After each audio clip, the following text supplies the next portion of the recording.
ये party fund का बात नहीं, ये गवर्नमेंट का है। जो भी पैसा खर्चा आता है गवर्नमेंट के हिसाब से आता है और लोगों को भलाई के लिए काम में आता है। मोदी जी जो आप पब्लिक प्रॉपर्टी सेल कर रहे हैं उसका कारण क्या है मोदी जी? कारण ये है कि बहुत सारा ऐसा है कि उनका ज़्यादा उम्र भी हो गया है।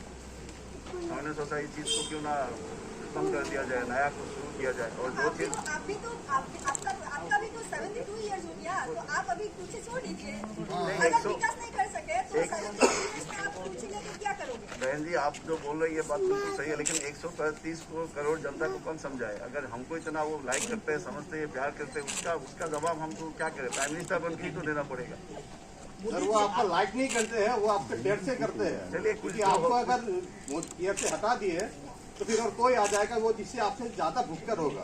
नहीं, वो बात नहीं है। वो लोगों का प्यार है। आप देखिए, आप सर्च कीजिए, आप देखिए इंडिया से लेके बाहर तक मेरा देखिए किस तरह से ये आपका प्यार तो भारत को लेकर डूबे। जी आप भगवान राम के बारे में खूब बोलते हैं, आपने राम मंदिर बनाया, ये आप स्लोगन देते हैं, ये काम कर रहे बोलते हैं। अच्छे दिन लाने वाले थे तो अच्छे दिन तो आए नहीं। थोड़ा बहुत जनता का ये मन में उठा हुआ क्वेश्चन का आंसर ही दे दीजिए। बहन जी, आपने जो सवाल उठाया बहुत अच्छा है। देखिए, हर कोई प्राइम मिनिस्टर अगर इस तरह से अगर आपका मीडिया के आगे जाके बात रखना चाहे तो देश को आगे बढ़ाने का काम कौन करेगा?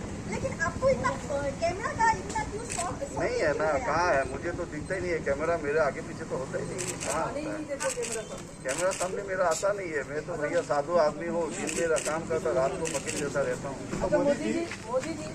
मोदी जी हम सुने कि आप अपना तबीयत अच्छा रखने के लिए डेली मशरूम खाते हैं, और जो गरीब लोग जो बिना खाए पूरा इंडिया में ऐसे भूखा पेट है, इसका ऊपर क्या बताएंगे आप? वो तो कहने वाले बहुत कुछ कहते हैं, इसीलिए हम मीडिया के सामने हर कोई जवाब हम नहीं देते। अभी आप अपने खाने के ऊपर भी लगेंगे, पहनने के ऊपर भी लगेंगे तो क्या होगा? इस तरह का सवाल ऐसा बनाइए, ऐसा उठाइए जो देश के हित में हो। खाने के तो ऊपर मोदी जी एक बात बताइए, आप जनता जन्मदिन आपके जन्मदिन के तोहफे में आपको देते हैं, लेकिन आपने जन्मदिन के तोहफे में 50 करोड़ का चीता लाके आपने भारत में दे दिया।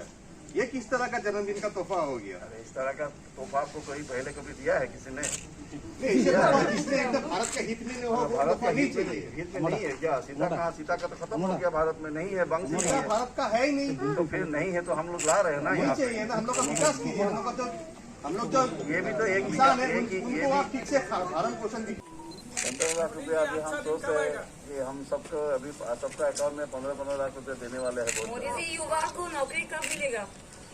अभी तो मेरे हिसाब से जब जो भी आपने बोला था कि 2 करोड़ मिलेगा प्रति वर्ष, अभी तो 16 करोड़ तो घट गया है। হয় চাওক, অভিনৱ প্ৰতিবাদ বুলি ক'ব লাগিব।